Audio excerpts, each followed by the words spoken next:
Eh bien, bonjour à toutes et tous. Merci de votre participation. Donc, sachez que cette session est enregistrée et qu'elle sera mise ensuite sur notre chaîne YouTube de façon à avoir un, un historique de nos conférences. Et puis, pour ceux qui n'auraient pas pu participer, et également ceux qui ont participé, je leur ferai parvenir le lien de replay pour qu'ils puissent aussi le partager.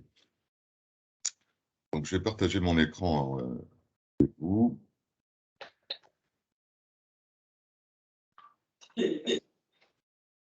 Juste, on partage ça.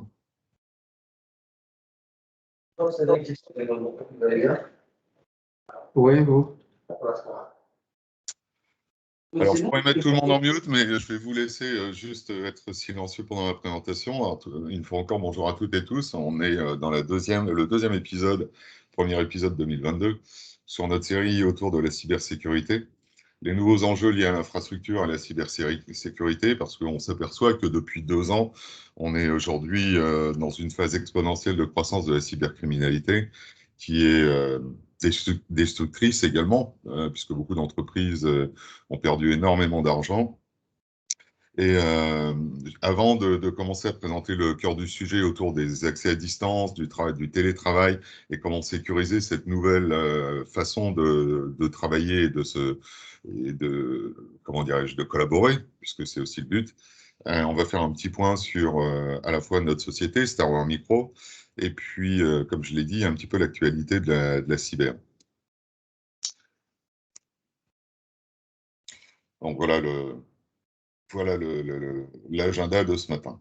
Donc je vais passer peu de temps parce que le cœur du sujet est quand même ce que Sophos, notre partenaire de cybersécurité, va vous présenter.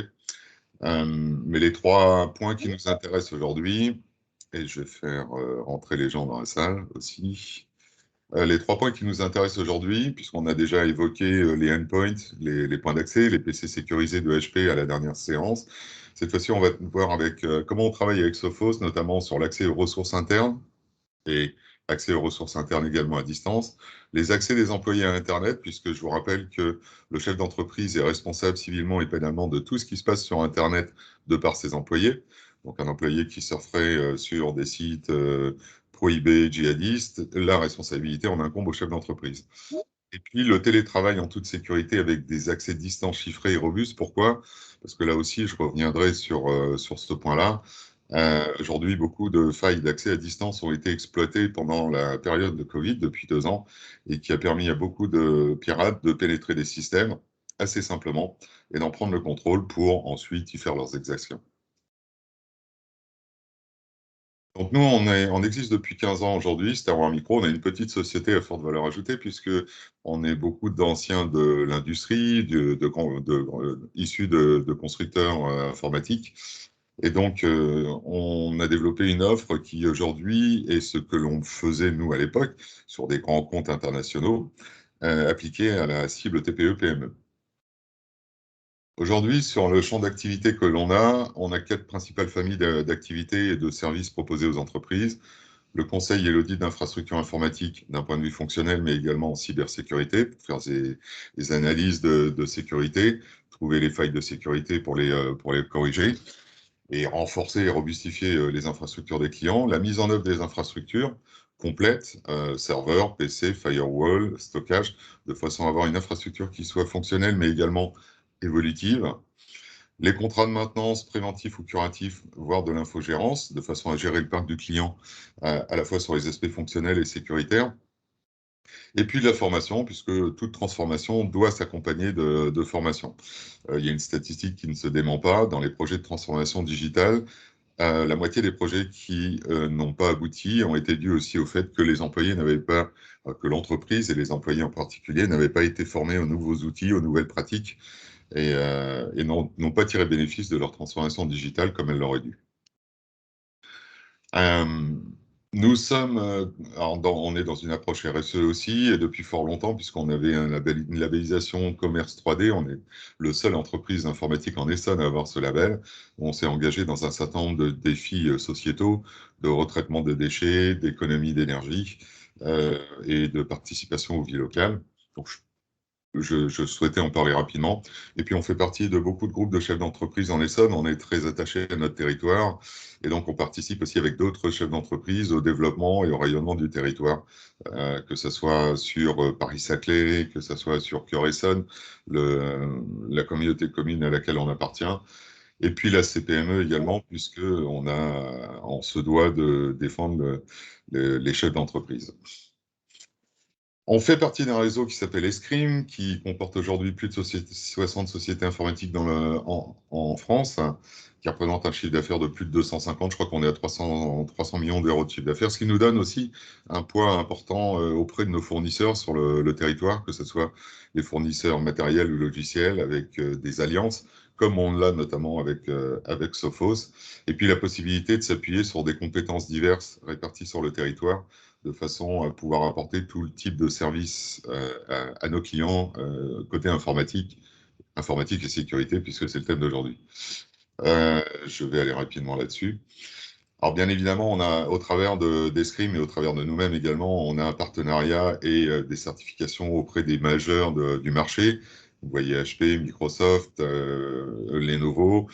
Sur la partie sécurité, et on reparle, ça sera l'objet d'autres présentations, sur les solutions de sauvegarde qui sont aujourd'hui imposées par les cyberassurances. Je vois qu'il y a Cédric Tondini qui fait partie du call aujourd'hui et il pourrait vous en parler. Donc, on a développé une expertise et des compétences sur tout ce qui est nécessaire et suffisant aujourd'hui pour construire une infrastructure évolutive et sécurisée. Depuis 2018 maintenant, nous sommes professionnels référencés auprès de la plateforme d'assistance aux cybervictimes, Cybermalveillance Gouv.fr, ce qui nous permet d'intervenir à la demande de cybervictimes pour résoudre les problèmes de cybersécurité qui seraient apparus chez eux. Et depuis cet été, un nouveau label a été créé par cette plateforme gouvernementale qui s'appelle Expert Cyber, qui nécessite de passer au travers d'un audit avec l'AFNOR que nous avons passé l'été dernier. Donc depuis l'été 2021, nous sommes aussi labellisés Expert Cyber, ce qui nous octroie une visibilité sur la plateforme gouvernementale d'une part, et nous permet d'être en contact avec les sociétés qui, cette fois-ci, voudraient se sécuriser, c'est-à-dire toute la partie amont avant que comment les problèmes n'arrivent, on va dire. Donc, remettre les infrastructures en sécurisation par rapport justement à à la cyber-malveillance qui agit de plus en plus depuis 2 ans. Donc, c'est aussi une signe de reconnaissance, non pas uniquement gouvernementale, mais également au travers de l'AFNOR, des compétences qu'on peut proposer à nos clients sur les aspects cyber. Et concernant l'aspect cyber particulièrement, voilà, on va dire un extrait, mais assez étendu quand même, de l'offre que l'on peut vous proposer sur les services préventifs que j'ai déjà évoqués tout à l'heure, des audits d'infrastructure, du pen testing, donc test d'intrusion, l'analyse de vulnérabilité, trouver les failles de sécurité, la mise en place de chartes informatiques, la mise en place de plans de reprise d'activité en cas d'attaque, la sensibilisation bien évidemment parce que il est important de former et de sensibiliser les employés qui sont le premier rempart à la cybercriminalité, la mise en conformité RGPD et puis des contrats de maintenance qui incluent ce volet cyberprotection. Nous avons une plateforme de sensibilisation qui sera aussi l'objet d'une autre conférence qui permet de former et de sensibiliser tout au long de l'année les employés de l'entreprise. Là encore, statistique, le Gartner, dans une étude, estime qu'un plan de formation continue annuel et de sensibilisation à la cybersécurité diminue la surface d'attaque, donc les possibilités d'attaque, de 40% d'une entreprise. Tout simplement parce que 90% des attaques réussies commencent par souvent un mail fraudulé, une tentative de phishing et un mail frauduleux. Donc, c'est l'humain qui est le premier rempart, mais qui est la première faiblesse également. Et puis, l'ensemble des solutions que l'on peut mettre pour participer à la cybersécurité de l'entreprise, comme les solutions de Sophos dont on parlera juste après, ainsi que les offres de services réactifs et curatifs, c'est-à-dire en cas d'attaque réussie, des analyses forensiques pour déterminer le patient zéro, trouver la faille et boucher la faille pour éviter une attaque ultérieure, et bien évidemment la remise en état des systèmes de façon à ce que l'entreprise puisse redémarrer le plus rapidement possible.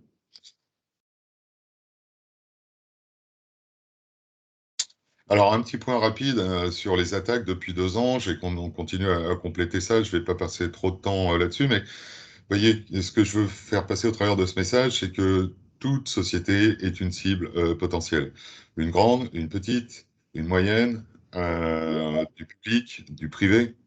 On retrouve là notamment quelques petites sociétés françaises, en tout cas des PME comme le groupe Materne, comme Cadio Industries en Bretagne, la MMA, les assureurs ont été aussi attaqués. Et ce qui est important, c'est que les vecteurs d'attaque sont, en tout cas en grande famille, pour les grosses sociétés, c'est beaucoup d'ingénierie sociale, donc duper et tromper les utilisateurs et des phénomènes de phishing, parce que généralement les infrastructures sont beaucoup plus sécurisées chez comment dirais chez les grosses sociétés, parce qu'il y a des équipes RSSI, il y a des équipes de sécurité, un RSSI généralement. Et sur les PME, ben, c'est principalement les failles RDP et RDS, les accès à distance, qui ont été notamment la cible d'attaque depuis 2 ans, parce qu'il y avait des failles, pourtant corrigées par l'éditeur, et qui malgré tout n'ont pas été comblées, on va dire, dans les sociétés. Or, ça a été un des moyens les plus simples pour accéder aux ressources internes de l'entreprise dès lors que les gens étaient en télétravail, parce que dans les environnements Windows, RDP ou RDS ou TSE, ça s'appelait comme ça avant, était facile à mettre en œuvre. Par contre, il y a des failles de sécurité et ça a permis à des hackers de prendre le contrôle, donc en accédant à distance comme un employé, de prendre le contrôle de l'infrastructure centrale du client. Et puis bien évidemment, le phishing reste toujours la voie royale du prix des employés et donc de collecte d'informations sensibles permettant d'attaquer l'entreprise.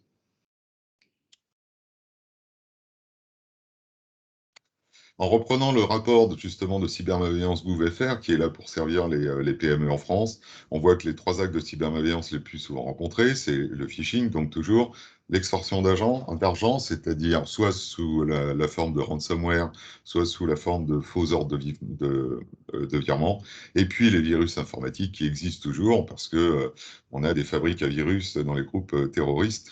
Je ne parlerai pas des Russes particulièrement, mais on sait pertinemment que beaucoup d'entre eux exercent dans l'ex-bloc soviétique. Il y a toujours des développements de virus informatiques. Alors, ce qu'il faut savoir, et je remets les chiffres parce qu'ils sont importants, le risque de défaillance d'une entreprise en cas d'attaque est de 80% dans les 3 mois, dit autrement dépôt de bilan potentiel ou redressement judiciaire, comme c'est le cas de certaines entreprises dont je tairai le nom aujourd'hui. La valorisation de l'entreprise, on l'a vu encore cette semaine, des entreprises qui se sont fait attaquer ont perdu énormément de valeur en bourse. Or, ce qui est dommage, c'est que 80% des entreprises françaises n'ont pas de plan de réponse aux incidents, c'est-à-dire protéger leur entreprise et en cas d'attaque, être capable de redémarrer rapidement, et n'ont pas de cyberassurance non plus. Aujourd'hui, le taux de cyberassurance sur les TPE est de 0,0026%, chiffre de la Fédération française de l'assurance. Or, une cyberassurance va traiter le risque résiduel et devient, on va dire, une nécessité. C'est un sujet que j'ai déjà débattu de nombreuses fois avec ma casquette de référent national cybersécurité avec le gouvernement, puisque Bercy se pose des questions aussi sur ce sujet-là, de façon à avoir une base qui soit solide et stable, qui permette de protéger les entreprises. C'est ce que je viens juste d'indiquer, c'est justement que la Fédération française de l'assurance, considère que depuis déjà quelques années et dans les années à venir, le, le risque cyber est le risque numéro 1 et risque létal d'ailleurs, il est qualifié de risque létal, donc risque de mort dans l'entreprise, et c'est ce qui pèse le plus aujourd'hui sur une entreprise. En termes de risque, c'est pas le vol de matériel, les inondations, le feu, les désastres naturels, etc. C'est le risque cyber. Donc il faut vraiment en prendre conscience et c'est loin d'être terminé. Je l'ai pris un exemple d'une infrastructure, on va dire classique, hein, grosse maille, en expliquant voilà comment on doit designer ou comment on devrait designer de manière simple la sécurité d'un réseau et d'une entreprise. Donc on va retrouver des postes même protégés, sécurisés par design, avec des logiciels d'anti-malware et d'anti-spam pour bloquer justement les tentatives de phishing. Et puis pour tout ce qui est accès extérieur, il va falloir mettre là des modems routeurs, du pare-feu pour faire du filtrage, et c'est ce que va vous expliquer Sophos juste derrière, et bien évidemment des accès sécurisés à distance, comme les tunnels VPN entre les travailleurs distants ou les agences à distance, donc communication interagence d'une entreprise, pour accéder aux informations internes de l'entreprise en toute sécurité. Donc, il y a assez, comment dirais-je, il y a tout un panel de solutions que l'on peut mettre en place, complémentairement à un plan de formation, comme j'ai indiqué tout à l'heure, et une cyberassurance pour le risque résiduel, qu'il ne faut pas négliger, qui pour autant ne représentent pas nécessairement des sommes importantes. J'ai fait un exercice de calcul pour le compte des sénateurs, pour le Sénat, et pour la FFA, ou grosse maille là aussi, pour une entreprise, mettre en place tous ces éléments de sécurité qui vont protéger, alors jamais à 100%, mais qui vont protéger quand même suffisamment les entreprises. Ça me semblait de la base minimum. Ça coûte environ un maximum, enfin 2 jours de chiffre d'affaires la première année, puisqu'il y a des frais d'implémentation. Et en récurrence, c'est à peu près une journée de chiffre d'affaires d'une entreprise qui va permettre de se payer la solution ou les solutions qui vont la protéger de manière extrêmement efficace. Donc c'est aujourd'hui une réflexion de chef d'entreprise de prendre la décision en toute connaissance de cause des investissements, entre guillemets, à faire sur l'aspect cyber pour se protéger. Je pourrais aussi faire un aparté là-dessus. Dans les suggestions que j'ai pu faire dans le cadre de mon rôle de référent aux sénateurs, c'est d'inscrire dans la loi de finances des réductions d'impôts sur les équipements de sécurité à mettre en œuvre dans les entreprises, au même titre qu'on avait eu aussi des crédits d'impôt au niveau des entreprises pour la mise en place des infrastructures réseau au moment de l'avènement d'Internet, il y a une dizaine d'années à peu près. Voilà, j'ai terminé ma présentation. Je vais laisser la main donc à nos amis de Sophos qui vont donc vous expliquer comment leurs solutions que nous distribuons, que nous installons et nous configurons chez les clients vont permettre notamment de protéger les assets internes de l'entreprise au travers des pare-feux que fabrique et que distribue Sophos et que conçoit Sophos, mais également tous les accès à distance des télétravailleurs de façon à pouvoir accéder aux ressources internes de l'entreprise en toute sécurité, sans avoir de capacité à pirater cette liaison à distance. Je vous donne la main, chers amis. Et vous, alors j'ai oublié de préciser, vous pouvez bien sûr poser des questions dans la fenêtre de chat auxquelles nous aurons plaisir à répondre juste derrière, à la fin de la présentation. Harry, je te donne la main.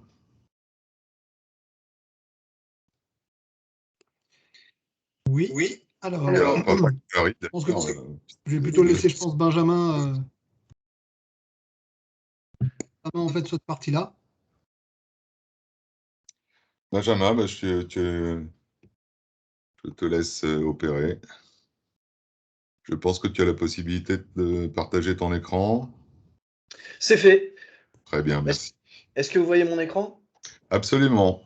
Génial. Bonjour, je suis Benjamin Mercuzzo, je travaille chez Sophos en tant qu'ingénieur avant-vente et on a été invité donc par Star Wars Micro pour justement aborder 3 sujets qui sont la protection de l'accès aux ressources internes, la protection de l'accès à Internet et l'ensemble de vos collaborateurs bien sûr, être capable, comme le disait Marc, de filtrer pour réduire la responsabilité d'un chef d'entreprise et répondre aux obligations légales puisque vous fournissez un accès Internet et que vous avez vu qu'en fin d'année dernière, la CNIL a mis à jour tout ce qui était nécessaire, enfin les documents de référence concernant le stockage des logs.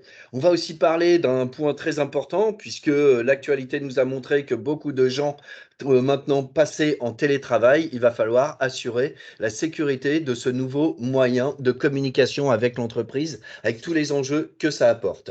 Donc on a 3 points à voir et c'est donc l'objet de cette présentation et le suivi.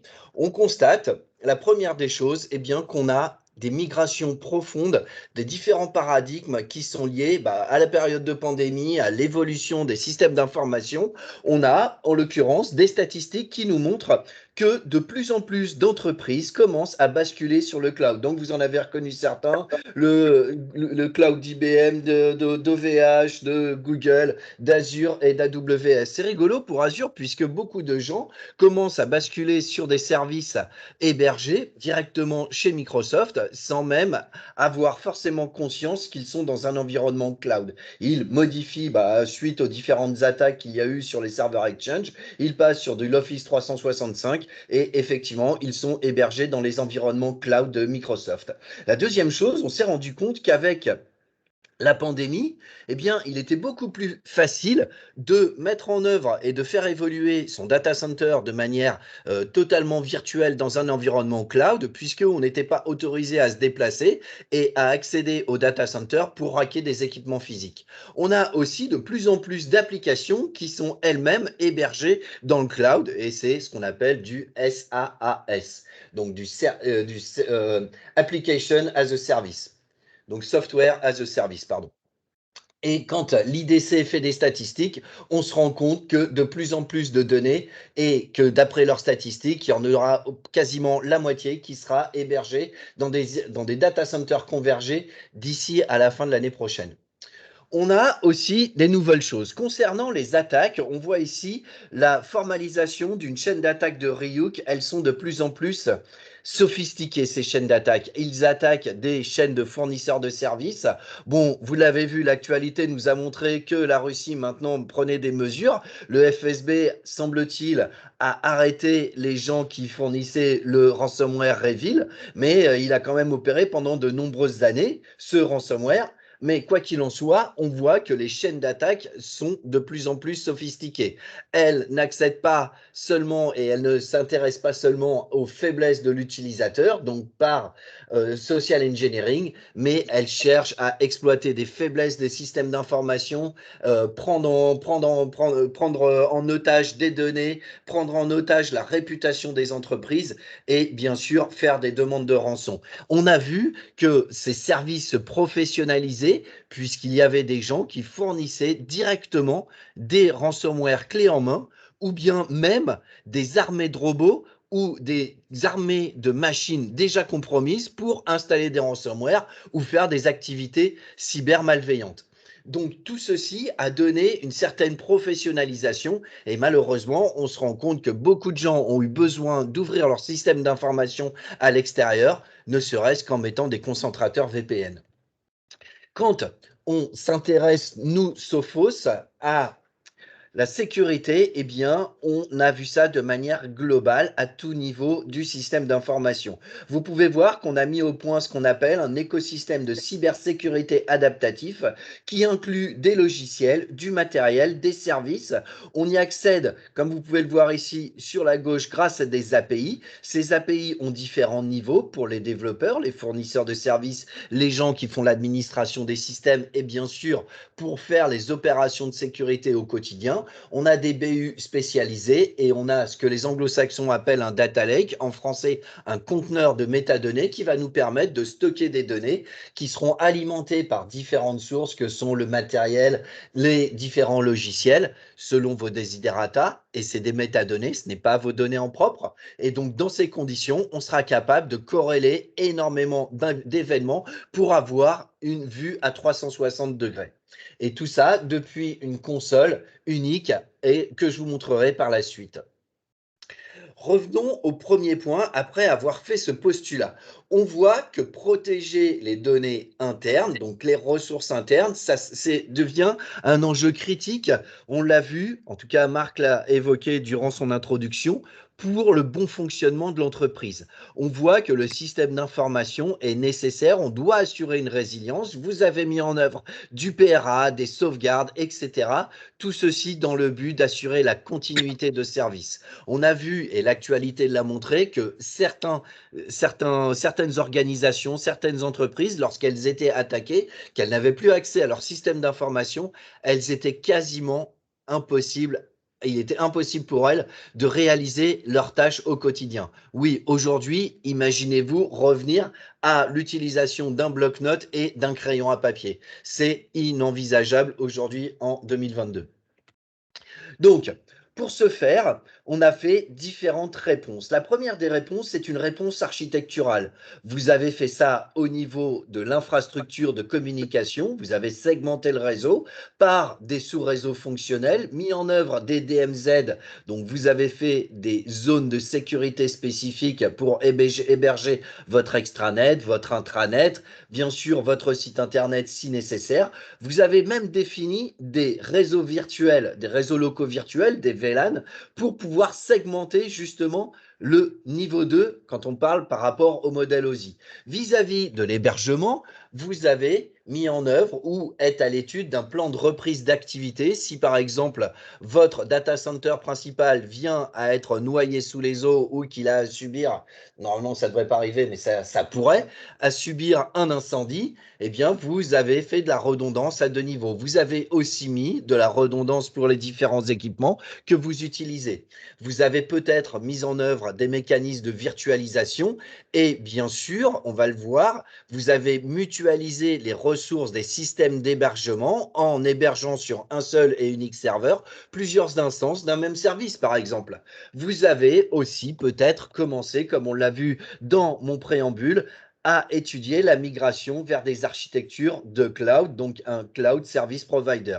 Quant à la sécurité des postes de travail, peut-être avez-vous mis en œuvre des environnements totalement virtualisés, mais aujourd'hui c'est un petit peu novateur. Quoi qu'il en soit, votre système d'exploitation, quel qu'il soit aujourd'hui installé sur vos postes de travail, j'entends par poste de travail des tablettes, des ordinateurs portables, des stations de travail, eh bien ces différents ordinateurs ont un système d'exploitation qui leur permet de chiffrer nativement les informations qu'ils stockent avec un algorithme fort. Ce qui permet ça, bien sûr, c'est l'explosion de la puissance des processeurs. Vous avez mis en œuvre des sauvegardes des données et le stockage sécurisé hors ligne. C'est extrêmement important de considérer ça. Le fait d'avoir des snapshots à intervalles réguliers sur votre système d'exploitation ne vous garantit pas l'accès aujourd'hui à vos sauvegardes lorsque vous subissez une attaque. On a vu que dans les chaînes d'attaque, et vous l'avez vu en préambule quand je présentais la chaîne d'attaque de Ryuk, eh bien, ils mettaient en œuvre dans leur chaîne d'attaque la destruction des sauvegardes sur lesquelles ils pouvaient mettre les mains. C'est extrêmement important de faire des sauvegardes à froid, c'est-à-dire prendre des sauvegardes et les retirer, les décorréler de votre système d'exploitation, d'information, et puis de les stocker et surtout les tester à intervalles réguliers. Être sûr que lorsqu'on aura besoin de ces sauvegardes, on soit capable d'y accéder. C'est extrêmement important. Vous devez aussi, bien sûr, et ça fait partie des livres blancs qui sont publiés par l'ANSSI, avoir une protection active contre les menaces. Et aujourd'hui, on voit les cyberassurances recommandent de mettre en œuvre des mécanismes d'EDR. Et aujourd'hui, le terme consacré, c'est plus de l'XDR. Donc, qu'est-ce que l'EDR? C'est de l'Endpoint Detection and Response. C'est des technologies qui vont permettre de collecter des métadonnées dans un collecteur de métadonnées, donc un data lake, je vous l'ai dit en préambule. Mais aujourd'hui, on utilise le terme de XDR parce qu'on a étendu le périmètre et on va intégrer les différents actifs qui composent votre système d'information.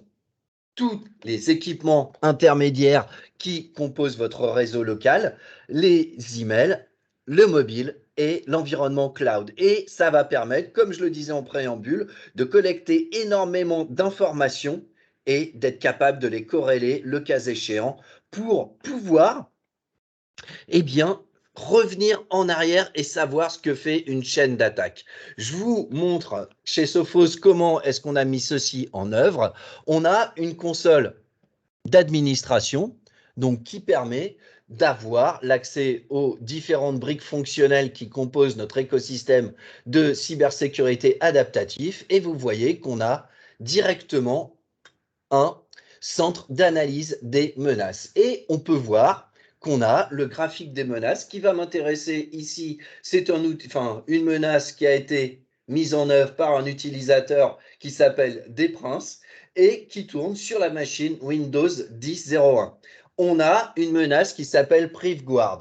Bon, bien sûr, c'est une fausse menace. Je ne vais pas jouer avec des vraies menaces sur un environnement. On voit qu'on est capable de voir toutes les informations qui ont été mises en œuvre avec les caractéristiques, les fichiers écrits, les URL accédés, les clés de registre modifiées. On voit toutes les caractéristiques. On est capable d'isoler cet appareil, mais en isolant cet appareil ne sera plus capable de communiquer avec les autres ordinateurs, avec les autres serveurs, mais vous allez être quand même capable de faire des réponses. avec les fonctionnalités de XDR, vous allez mettre en œuvre aussi toutes les méthodes de découverte. Ces découvertes, Sophos, nous les avons formalisées pour que ce soit ergonomique. Vous avez des demandes qui sont faites en live, qui sont catégorisées. On en fournit énormément, mais on est capable de les adapter aux besoins. Vous voyez par exemple que moi, j'en ai créé certaines. Par exemple,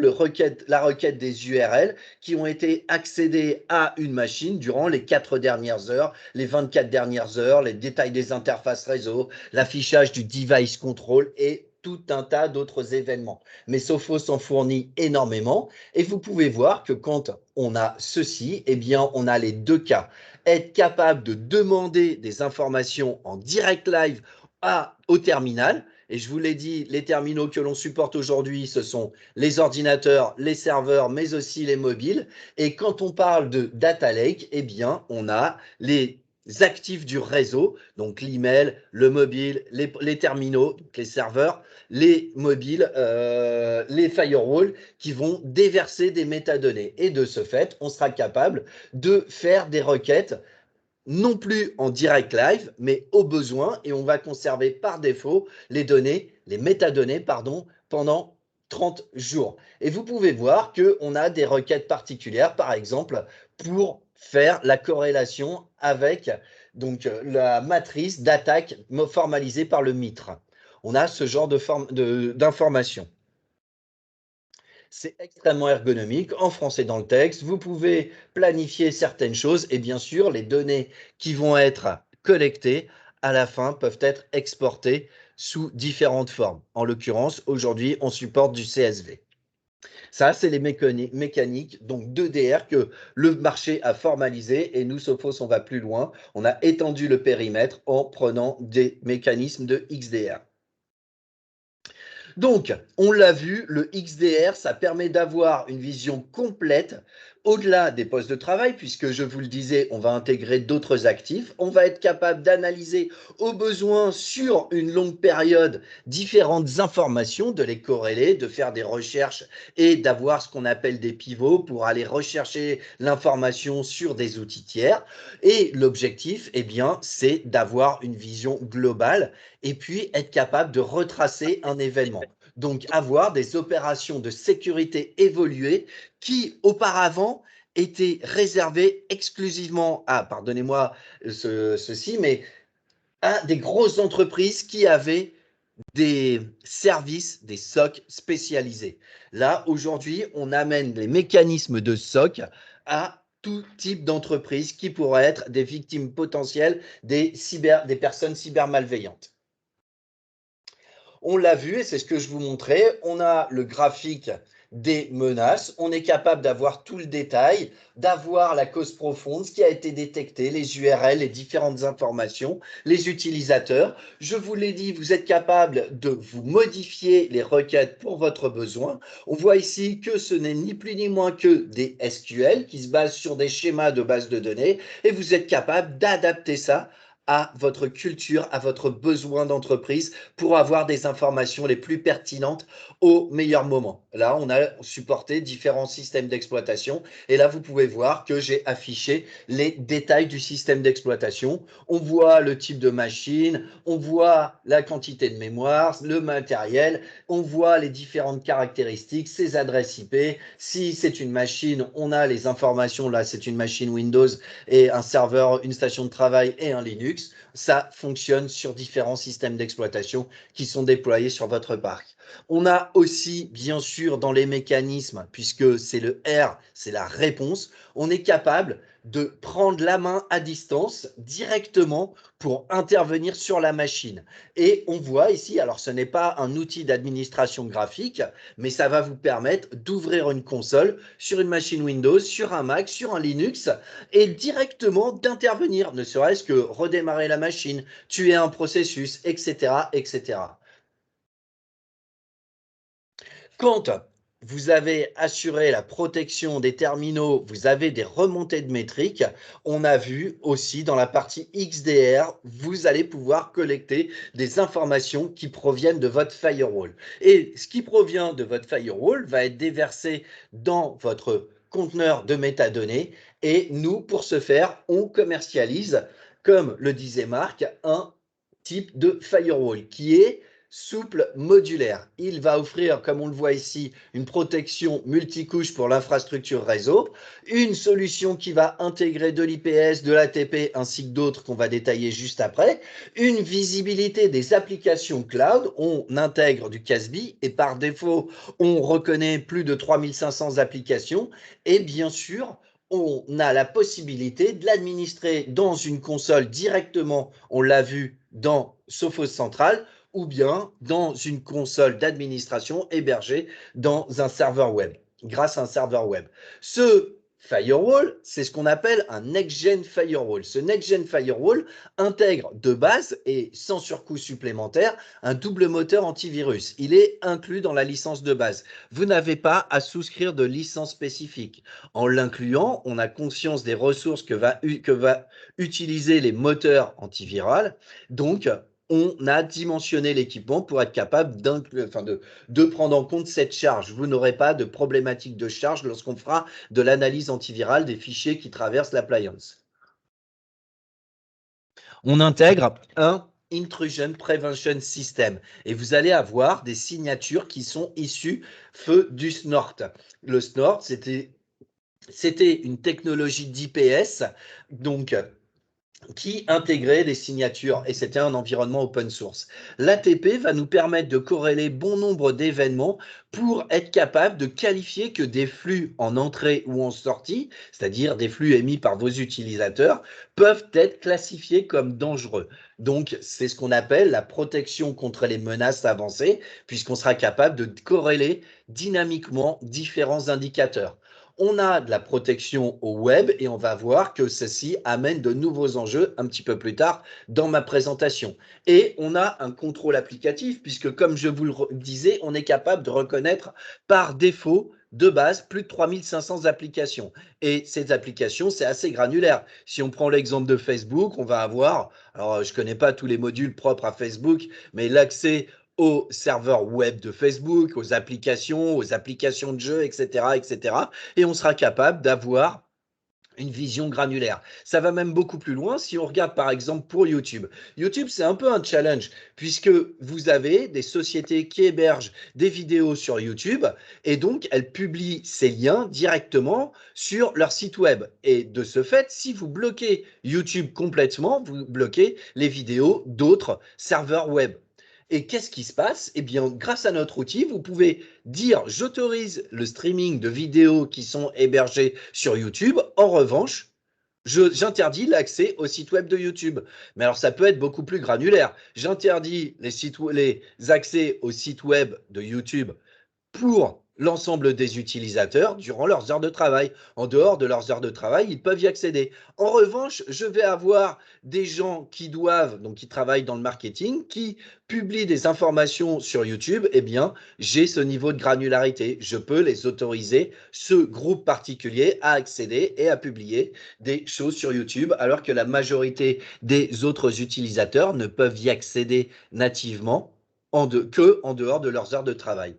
On a bien sûr du sandboxing, c'est ce qu'on appelle justement un bac à sable qui va nous permettre de faire détenir des applications pour en faire une analyse comportementale. Tout ceci s'administre en français dans le texte grâce à une interface ergonomique qui a été étudiée pour être simple à mettre en œuvre. Intéressons-nous au filtrage des accès web.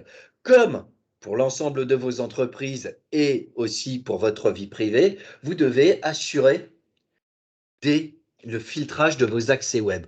Il y a des nouveaux enjeux, il y en a qui apparaissent encore et on voit que vis-à-vis de l'infrastructure, on a eu des modifications profondes. On a eu l'explosion des flux chiffrés.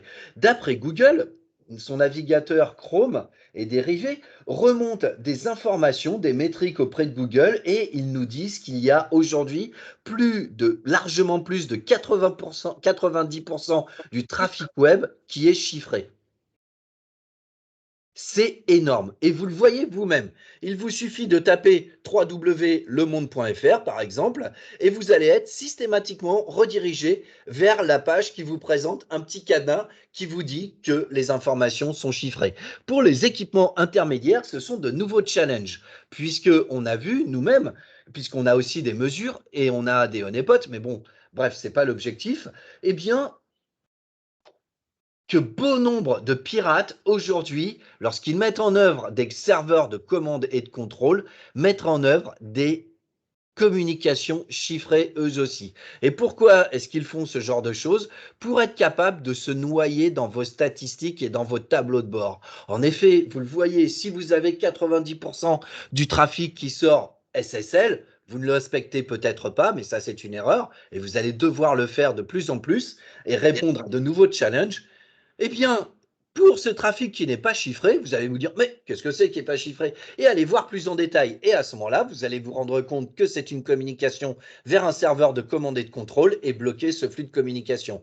Donc, on a énormément d'intérêt en tant que pirate à bénéficier de ce qu'on appelle l'obfuscation, donc se dissimuler dans un flux chiffré. Donc aujourd'hui, c'est un des nouveaux challenges. Mais vous l'avez vu, il y a quelques années, l'IETF a normalisé le TLS 1.3. Donc, il y a différentes évolutions, la réduction des algorithmes, etc., et du nombre d'échanges nécessaires à la mise en œuvre du tunnel de chiffrement. Ce n'est pas l'objet, mais on pourrait en discuter. Vous devez, aujourd'hui, c'est mon second point, mettre en œuvre une méthodologie de filtrage adaptée aux besoins de vos utilisateurs et qui est en corrélation avec votre organisation professionnelle. Donc, vous devez mettre en œuvre des critères de sélection, de filtrage granulaires, souples et adaptatifs. Et j'en ai cité quelques-uns. Ça peut être le groupe de l'Active Directory, de votre serveur d'authentification, l'heure, les quotas, etc., etc. Vous devez bien sûr être capable de cumuler ces différentes choses. L'interception de flux DNS. Vous l'avez vu, aujourd'hui, beaucoup de personnes vont utiliser le résolveur donc de Google. Google, comme la plupart de vos opérateurs, sont extrêmement friands de savoir ce que vous recherchez sur Internet. Et quand vous tapez www.toto.fr ou ce que vous voulez, eh bien, vous commencez par faire une requête de résolution DNS. C'est tellement un enjeu que vous en entendez parler dans les news aujourd'hui. L'Europe est en train d'étudier le fait d'avoir un résolveur DNS pour éviter de se baser sur ceux des États-Unis. Mais quoi qu'il en soit, aujourd'hui, vous avez des DNS publics qui sont sécurisés et qui mettent en œuvre des communications chiffrées au-dessus de TLS ou encapsulées dans du HTTPS. Et pourquoi vous avez besoin de ceci? Pour être capable d'intercepter des flux DNS et être sûr que ce sont des flux DNS. Parce que peut-être que vous ne le savez pas, mais on est capable, dans un faux flux DNS, d'encapsuler des informations, des tunnels DNS, ça s'appelle.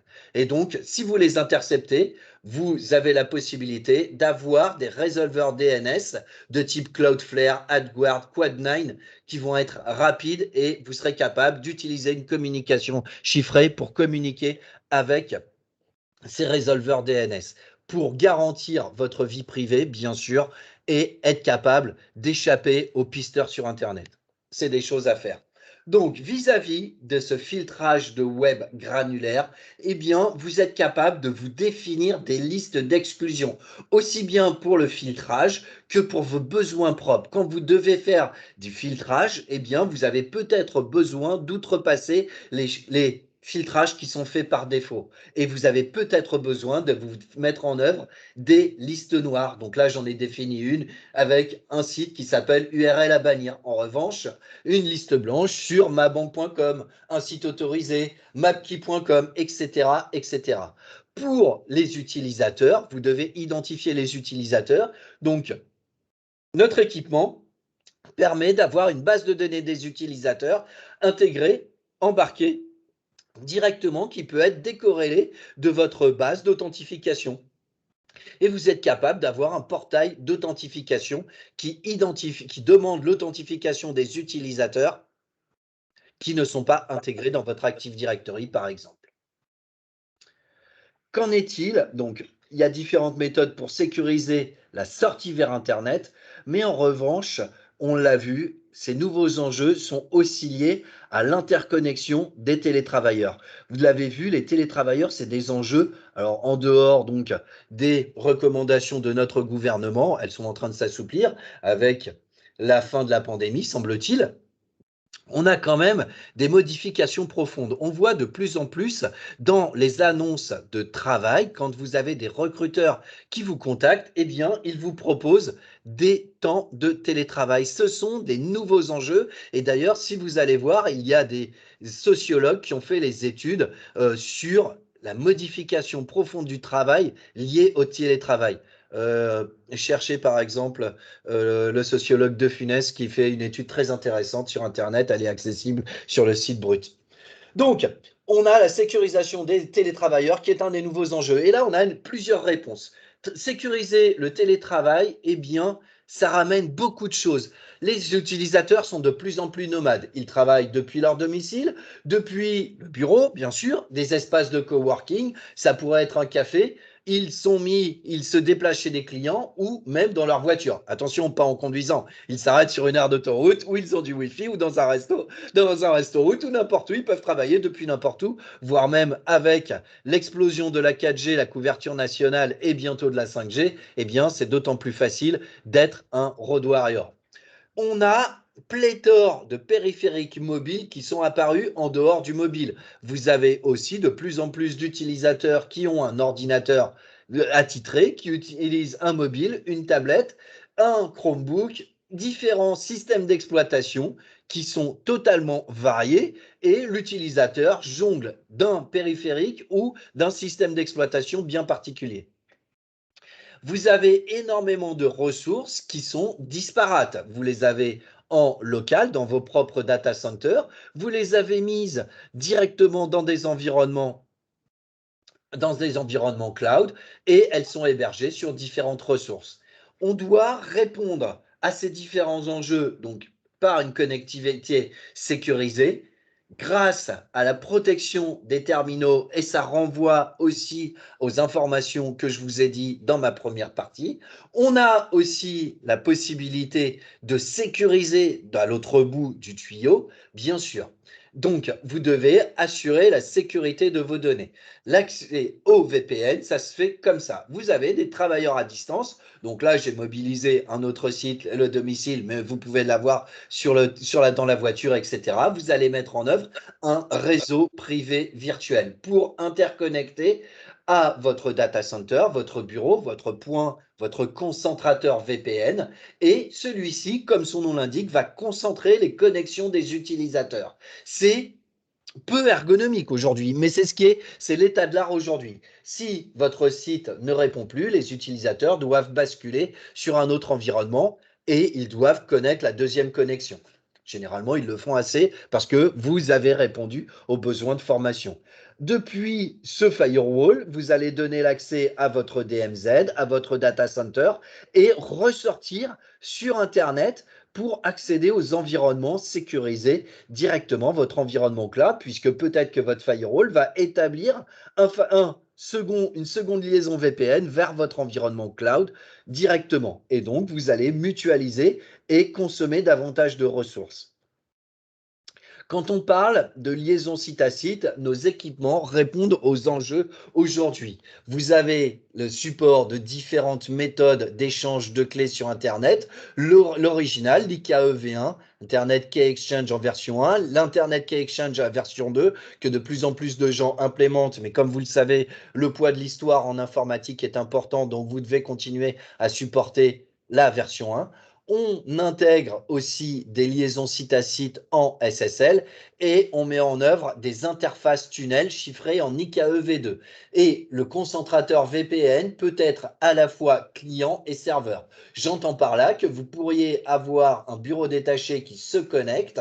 Donc, vous avez le client qui se connecte au serveur. En revanche, celui-ci se connecte une infrastructure tierce et celui-ci peut accéder par l'intermédiaire de son concentrateur à l'architecture tierce. C'est envisageable. Le fait de mettre en œuvre des interfaces tunnels va permettre de voir la connexion directe au périphérique et on n'aura plus de phase 2 à déterminer et on sera capable de mettre en œuvre du multicast sur des liaisons VPN en mode site à site, ce qui est extrêmement pratique pour faire passer par exemple différents types de flux qui doivent arroser selon un critère de sélection. Mais ce qui nous intéresse ici, c'est pour les télétravailleurs, faire de l'accès à distance. On a différentes méthodologies qui sont incluses de base avec nos équipements. La première, bien sûr, de l'IPsec. On supporte un client IPsec standard, c'est-à-dire être capable de répondre au RFC. On fournit gratuitement et sans surcoût de licence supplémentaire le Sophos Connect qui fonctionne sur Windows et sur macOS. On supporte du Layer 2 Tunneling Protocol, c'est donc un client natif que vous allez trouver sur votre téléphone mobile, sur votre système Windows, sur le macOS. Et on a aussi encore, pour la compatibilité historique, le Point-to-Point Tunneling Protocol. On supporte du SSL et vous avez différents clients qui intègrent cette technologie. Et pour finir, quand vous avez des utilisateurs qui sont déclarés sur notre firewall, vous êtes capable de l'utiliser comme bastion. L'utilisateur va se connecter sur son portail utilisateur. Je vous recommande d'utiliser un double facteur d'authentification. Et dans ces conditions, on va être capable de publier des applications sur son portail utilisateur. Donc l'utilisateur utilisera un navigateur web pour se connecter à son portail applicatif qui est propre, qui est sécurisé et qui utilise du SSL. Et à partir du firewall, il accédera à des applications auxquelles il aura le droit d'accéder. Et on utilise ça comme bastion, ce qui est extrêmement pratique puisque de ce fait, on n'a pas besoin d'installer quoi que ce soit sur le poste de travail. Donc, vis-à-vis du Sophos Connect, eh bien, on a aussi la possibilité d'utiliser ce qu'on appelle du SDRED. C'est une des particularités de Sophos, c'est un petit boîtier qui va permettre de connecter directement des PC. La pandémie a accru le besoin des sociétés de la mise en œuvre de ceci. On a un boîtier que vous connectez à Internet et qui va établir un tunnel vers votre concentrateur de VPN. C'est extrêmement ergonomique puisque l'utilisateur n'a plus qu'à brancher plusieurs ordinateurs grâce à un câble RJ45 derrière et il sera redirigé directement comme s'il était connecté. On a beaucoup de gens qui ont mis ça en œuvre justement dans des espaces de coworking pour être capable de gérer des réunions et être capable de travailler comme s'ils étaient au bureau malgré qu'ils n'avaient pas la possibilité d'accéder à leur bureau. Et bien sûr, ça va permettre de monter un VPN grâce à un équipement matériel. Pour les utilisateurs, c'est extrêmement ergonomique, c'est peu cher, ça ne nécessite pas forcément de licence supplémentaire puisque ça dépend de la licence qui est embarquée dans le firewall. Donc, on a différents modèles et comme vous pouvez le voir, on a une double alimentation. Sur le petit modèle qui s'appelle le SDRED 20, vous avez 4 ports. Vous avez un accès WAN qui est partagé et vous avez un SFP et vous avez un slot d'extension. Ce slot d'extension permet par exemple de mettre une carte 4G ou une carte Wi-Fi. Et vous retrouvez sur le SDRED 60 la possibilité d'avoir 2 accès WAN, donc un qui est toujours partagé, mais là en plus vous avez 2 ports PoE. Donc, du PoE qui va vous permettre de brancher un téléphone IP, par exemple, ou même une borne Wi-Fi. Et donc, dans ces conditions, quand vous avez une réunion à faire, vous arrivez, vous branchez ce petit équipement sur Internet, sur vos accès web, et dans ces conditions, vous branchez votre borne et vous partagez directement du Wi-Fi, exactement comme si vous étiez à votre bureau. Et vous avez les mêmes SSID. C'est extrêmement pratique et ergonomique. On a un nouveau modèle de cybersécurité. Le paradigme de la cybersécurité a évolué avec ce que Gartner a défini comme Zero Trust. C'est comme vous le voyez dans cette diapositive, un modèle, une philosophie de cybersécurité. Jusqu'à présent, eh bien, on avait une sécurité héritée. On va en discuter davantage. L'objectif du Zero Trust, eh bien, c'est d'avoir des périmètres de sécurité pour les utilisateurs, les périphériques, l'infrastructure réseau, les applications et les données auxquelles tout ceci accède. Et on a donc ce qu'on appelle de la micro-segmentation. Tout le monde requiert le propre périmètre de sécurité fonctionnelle. Les applications, les données, les accès à l'infrastructure, les réseaux, les niveaux d'administration, etc., etc. Ceci va nous permettre de mettre en œuvre ce qu'on appelle du Zero Trust Network Access. C'est une connexion, vous le voyez ici, sécurisée des utilisateurs aux applications. Sécurisée beaucoup plus qu'un VPN, puisque en premier lieu, comme le VPN, vous avez le contrôle de l'utilisateur. Là, en plus, vous avez la validation du périphérique et un contrôle beaucoup plus granulaire de l'accès et des privilèges accordés aux utilisateurs et aux périphériques qu'ils utilisent. Donc, pour ce faire, on a mis en œuvre une architecture. Vous installez un client léger sur le poste de travail et l'utilisateur utilise les applications habituelles, c'est-à-dire un navigateur web. On parlait précédemment du RDP, donc son client RDP si nécessaire, d'autres applications lourdes, etc. Et le client ZTNA va encapsuler les données dans un tunnel chiffré et authentifié des deux côtés, c'est-à-dire la passerelle et le client. Et il va arriver de manière totalement transparente pour l'utilisateur, soit dans votre application cloud, soit dans votre data center. Et donc, ça va permettre de faire abstraction de toute la problématique de reconnexion de l'utilisateur. L'utilisateur n'a plus qu'à taper, par exemple, dans son navigateur, je veux accéder à mon extranet, www.extranet.monentreprise.fr. Et il va arriver dans son data center. En revanche, vous avez migré cet extranet vers un environnement cloud. Vous n'avez plus qu'à changer le DNS public pour le faire pointer vers la passerelle ZTNA qui est en frontale de votre application cloud, et c'est totalement transparent pour l'utilisateur. Ça change le paradigme aussi d'un autre niveau, puisque précédemment, les clients VPN et leur paramétrage dépendaient donc de l'infrastructure réseau. Et là, en fait, ce sera du paramétrage de l'administration de systèmes d'information directement, non plus du réseau.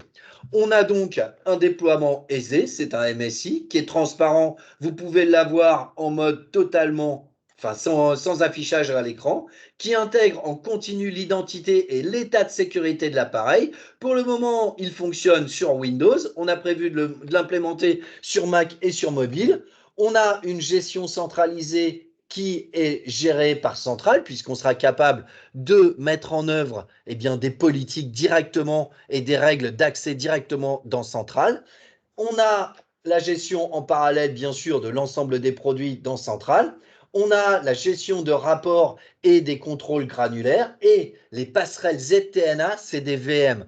Et les VM, elles sont extrêmement légères. Ça va être 2 cœurs et 4 gigas de RAM minimum. Les hyperviseurs supportés, aujourd'hui, on a ESXi de VMware pour les versions 6.5 et AWS. Mais dans quelques temps, pour l'évolution de la chose, on a prévu de supporter Azure, Hyper-V, Nutanix, le Google Cloud Platform dans l'avenir. Et tout ceci va remonter énormément d'informations quant à l'utilisation des applications. Donc, on va avoir des métriques claires, granulaires. On va avoir des rapports extrêmement précis. On est capable d'avoir des informations. Voilà, on voit par exemple que pour accéder à Jira, on a utilisé 116 mégas et pour le wiki, 68 mégas. On a un utilisateur qui est connecté, qui est synchronisé sur un Active Directory, par exemple. Et comme je vous le disais, on a une vision claire, détaillée, ergonomique, sur laquelle on peut interroger des informations. Et c'est directement du drill down pour l'ensemble des applications, leur statut, la quantité de données qui ont été transférées, la bande passante utilisée et l'utilisateur et le nombre d'utilisateurs. Bien sûr, on sera capable de ce fait d'avoir des fonctionnalités de capacity planning, mais aussi de faire des exports clairs, explicites, au format PDF, CSV et ou HTML, et vous pouvez les planifier. On a la possibilité de répondre grâce à ces différents enjeux, à cet écosystème de sécurité adaptatif. Je vous invite à scanner ce QR code pour être redirigé sur la page d'information de Sophos pour le firewall. Et bien sûr, l'ensemble des équipes de Sophos se tient à votre disposition avec notre partenaire Starwar Micro pour répondre à l'ensemble de vos questions. Et je vous invite donc à poser vos questions et nous y répondrons par l'intermédiaire du chat en live ou a posteriori si nécessaire. Merci. Merci beaucoup, Benjamin. C'était très complet, peut-être un peu trop complet, mais c'est les auditeurs qui nous le diront. Donc, on a fait le tour du sujet qu'on souhaitait couvrir ce matin entre nous, Starwar Micro, nos équipes et notre partenaire Sophos. Merci donc Benjamin, ouais, c'est marqué, sympa. Si vous avez des questions, n'hésitez pas, on avait prévu justement 1h30 pour couvrir le sujet en 1 heure et garder une demi-heure de questions-réponses si d'aventure vous en aviez. Bien sûr, comme l'a dit Benjamin, aussi bien Sophos que nous, chez Starwar Micro, on est là pour répondre à vos questions, pour étudier votre situation, pour voir quels éléments à mettre en œuvre chez vous pour ou vous mettre en sécurité ou compléter votre sécurité. Parce que ce que j'ai dit en préambule reste valide. J'étais aussi en train de regarder les news de la journée sur la cyber, puisque je fais de la veille tous les jours. Et malheureusement, mais les choses ne sont pas très optimistes, on va dire, dans le futur. C'est un élément qu'il faut prendre en ligne de compte. Peut-être qu'au même titre qu'à titre personnel, il va falloir s'habituer à vivre avec un coronavirus, des rappels tous les ans, et bien il va falloir s'habituer à vivre avec la cybercriminalité, parce qu'il n'y aura pas vraiment de moyens, même à l'échelle mondiale, d'avoir une immunité collective, malheureusement, sur ce domaine-là. Donc aujourd'hui, il faut vraiment prendre les bonnes mesures pour se protéger, parce que ça fait partie, on va dire, du rôle aussi du chef d'entreprise de protéger ses assets. Et comme nous sommes aujourd'hui dans une ère complètement numérique, et c'est vrai que la transformation digitale des entreprises s'est faite de manière très rapide sur les 2 dernières années, eh bien, la richesse des entreprises, de plus en plus aujourd'hui, c'est toute la data, toutes les données qu'elles génèrent au niveau de son activité, que ce soit des données de production, que ce soit des données commerciales. Et c'est ce trésor de guerre auquel s'attaquent les cybercriminels aujourd'hui. Donc, il est fondamental de le protéger.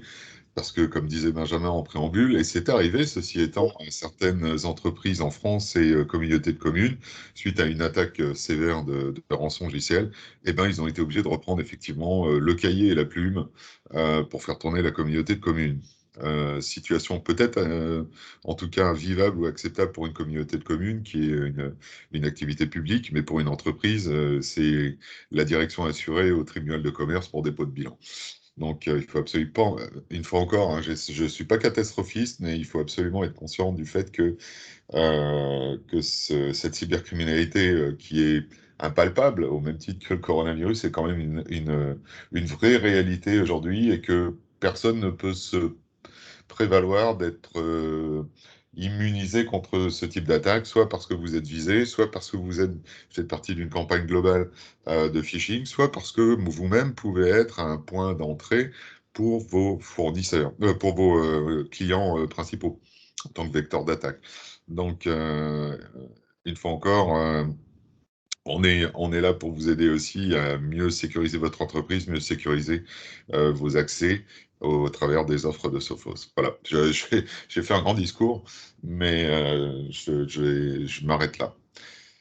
Si vous avez des questions, n'hésitez pas, ou des éclaircissements aussi peut-être, parce que Benjamin est extrêmement connaît son domaine à fond et se laisse parfois emballer dans ses détails techniques. Donc, pour certains d'entre vous, il y a peut-être besoin d'éclaircissements sur certaines fonctionnalités que Benjamin aurait pu décrire avec quelques acronymes dont vous n'avez pas saisi le sens.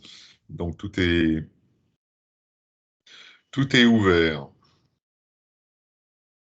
Et tu as raison, Sophie, c'est plus compliqué de prendre un papier et un crayon, ne plus avoir accès à sa base de gestion commerciale, par exemple. Il n'y a plus de business, quoi. On peut plus. Voilà, pour faire simple, sur une entreprise, vous bloquez le RP ou la GESCOM, vous rançonnez les données, et ben, vous ne pouvez plus envoyer de devis, vous ne pouvez plus envoyer de factures, vous ne pouvez plus contacter vos clients. En gros, vous n'avez plus rien, quoi, pour travailler.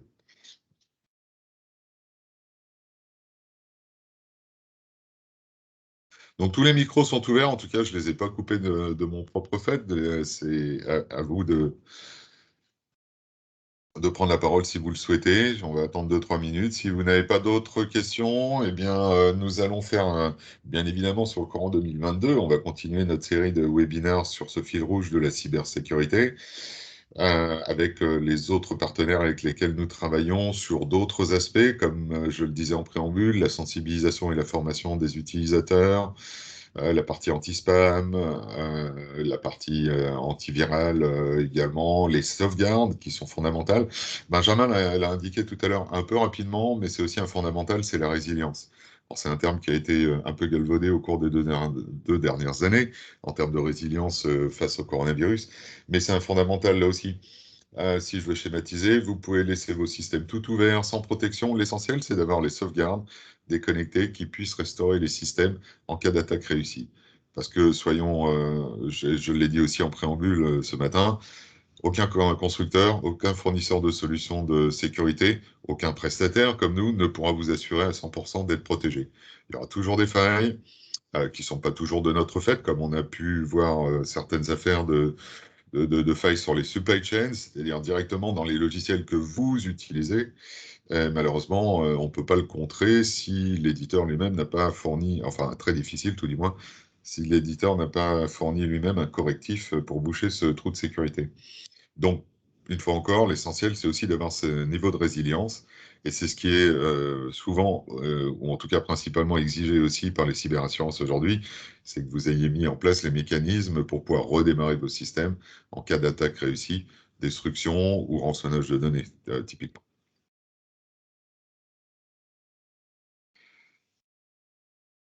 Voilà, j'arrête de parler pour que vous puissiez dire vos commentaires ou vos questions.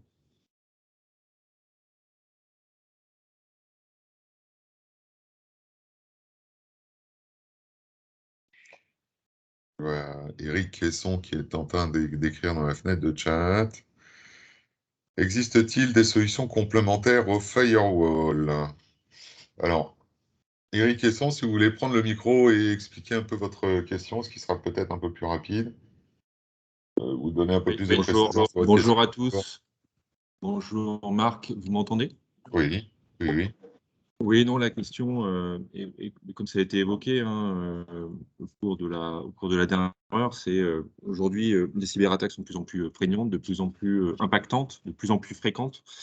Et petit à petit, on essaye de contrer les assaillants, mais les défenseurs, on a cette impression, en tout cas, si on peut employer ce champ lexical de la guerre, ont des armes ou des arsenaux un peu moins puissants que les assaillants. Est-ce que aujourd'hui, et c'était très intéressant, la présentation de Sophos, est-ce que un outil, une solution comme celle de Sophos permet, je dirais, de couvrir le spectre des risques cyber, ou existe-t-il d'autres solutions permettant d'ajouter, je dirais, des remparts supplémentaires? Alors, je vais répondre, Eric, bonjour. Oui, bonjour. il en existe. Comme je vous le présentais dans ma présentation, nous, on a mis au point ce qu'on appelle un cybersécurité adaptatif. La chose qui est extrêmement importante à savoir, c'est qu'on n'a pas le droit d'attaquer en retour. En Europe, vous n'avez pas ce droit. Par exemple, si vous êtes attaqué, vous n'avez pas le droit de lancer une salve d'attaque sur votre assaillant. Il y a d'autres pays qui n'ont pas ce genre d'attitude, mais vous devez quand même garantir ces nouveaux enjeux pour la bonne santé de votre système d'information. Donc, vous allez devoir assurer la sécurité périmétrique, bien sûr, mais aussi être capable d'analyser ce qui se passe. Aujourd'hui, on l'a vu, quand il y a une chaîne d'attaque, eh bien, les gens vont chercher à se dissimuler. Donc, en priorité, il faut être capable de détecter le plus vite possible et d'être capable de contenir la menace au plus près de la source. Donc nous, on a mis en œuvre différents mécanismes, différents périphériques, logiciels, des différents services qui permettent de répondre à ces nouveaux enjeux. Ils peuvent travailler de manière coordonnée, mais ce n'est pas forcément nécessaire. On va remonter aussi, et ce qui est extrêmement important, des métriques claires et explicites, parce qu'on peut vous fournir plein d'informations si vous n'êtes pas capable de les interpréter, ce n'est pas exploitable. Et il y a une autre problématique, c'est le coût aussi. Il faut être capable de répondre à la menace au coût le plus adapté. Et ça se dimensionne.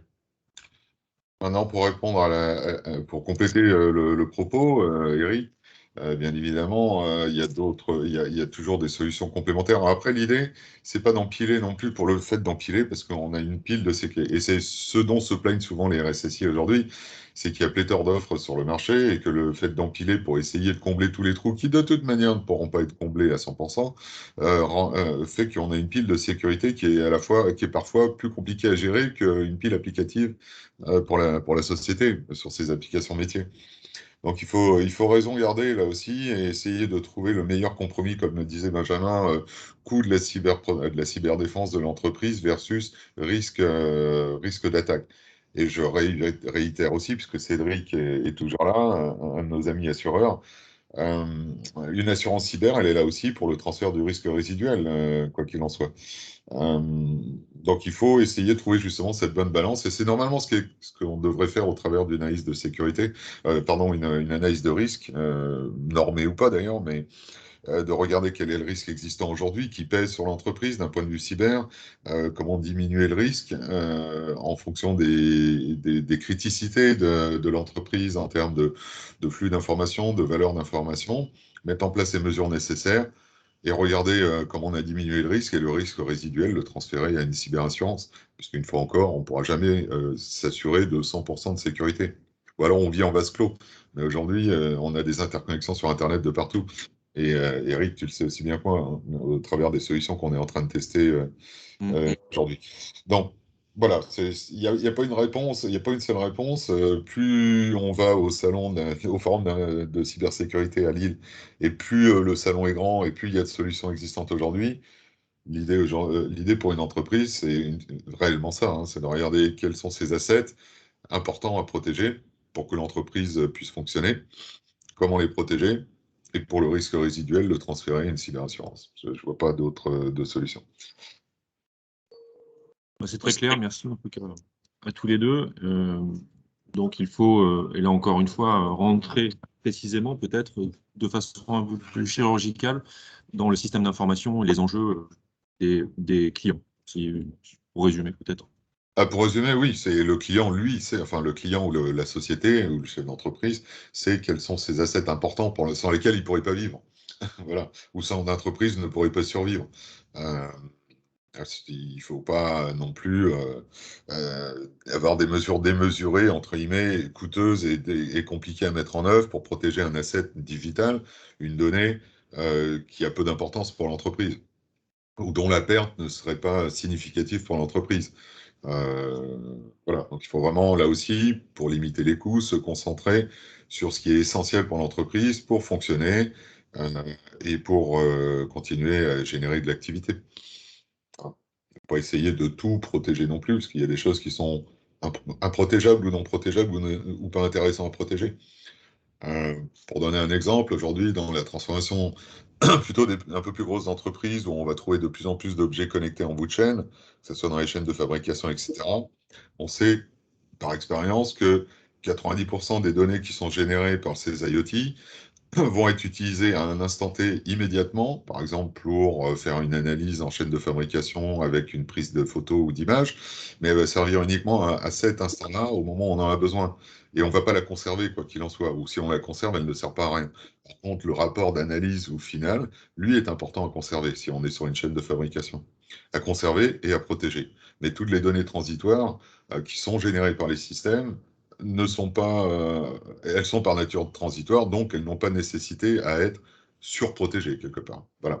Donc c'est tout l'équilibrage qu'il faut trouver, et ça c'est avec l'appui du chef d'entreprise qui lui connaît ses données et ses valeurs, de ce qui est à protéger absolument parce que c'est le cœur de métier de l'entreprise et c'est essentiel à son fonctionnement, et les données qui ont moindre importance ou qui sont transitoires, qui vont nécessiter un autre niveau de protection. Voilà.